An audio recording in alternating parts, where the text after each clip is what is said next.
Hello, I'm Erin Halvorsen with Halvorsen Camping Journal. Lyle's behind the camera. He'll be talking with you a little bit later on. We're today at High Springs, Florida at Olino State Park, and I just want to touch on a few things here and let you know what to expect when you come to this state park. This is a more rustic state park, similar to Tomoka, which is in Ormond Beach, which is just above Daytona, and I've done one on that as well. But it's nice, but it is definitely more rustic. So you can see, Lyle will kind of pan around, you can see the site that we're in. We had a lot of rain, so we didn't even put up our awning. And then over here is another site. A lot of them have fencing around them, not all of them, or at least partial fencing. Your bathroom situation, though it is a rustic state park, is decent. It's on the state park standard as far as they had nice hot water. They were decently clean. The showers were a little bit better than some showers in some state parks, and they even have one of those little heating lights, so if you come up in the cool part of the year, you can be comfortable in there. So there's an interpretive center here. One of the really cool features here at this state park is, I don't know how many places in the world this is, but the river, the Santa Fe River, actually goes underground here, and for about 3 miles it goes underground, and then it pops back up, and they show that in this state park. You can go to the trails, you can go to the trails and go in and see that, which is very cool. It's like a little land bridge that comes across the Santa Fe River is what they call that. So that's a really cool thing. They have a lot of trails in here, and there looks like there's some biking in here. Not all of them, do they say, are adequate for trail riding, but because it is kind of a wet state park. It's kind of damp during the wet season, but which makes it really lush. There's a lot of shade here, so here in Florida you're not sitting out in the sun beating on you, which is real important to us Floridians. So there's an interpretive center, and we're going to go there. I don't know if we can get in, so if we can, I will tell you a little bit more about that. This is a Saturday. You can see we still have spaces available.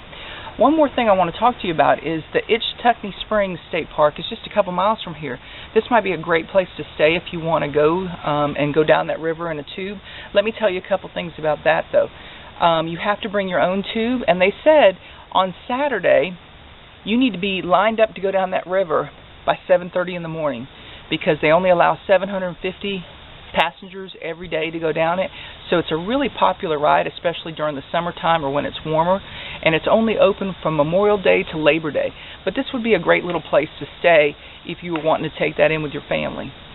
Okay, so we'll show you a few more features and be back with you soon. Thank you.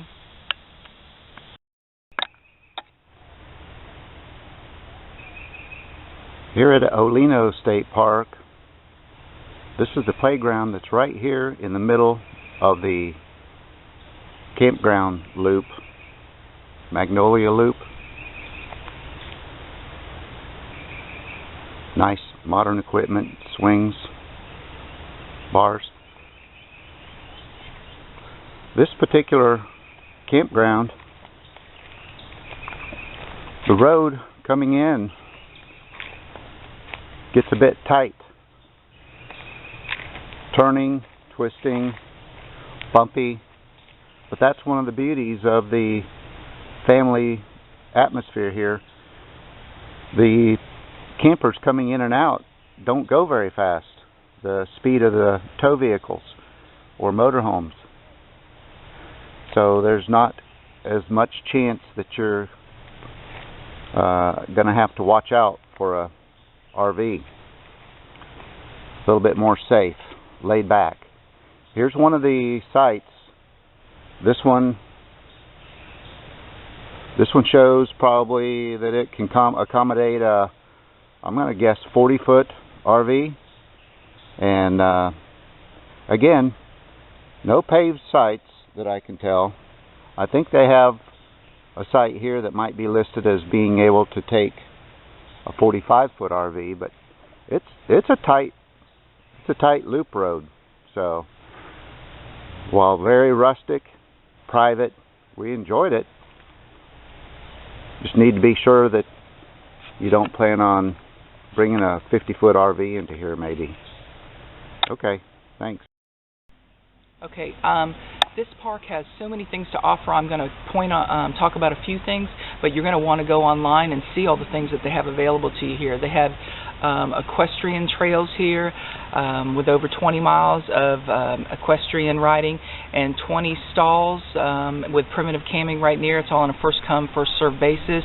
They have 16 cabins over in the group camping area with a dining hall, and if Lyle will pan out in a second, he can go over and look at. We've got the campground, the playground behind us. It's got swings. It's a nice modern one, and he can maybe continue on and show you. There's one of these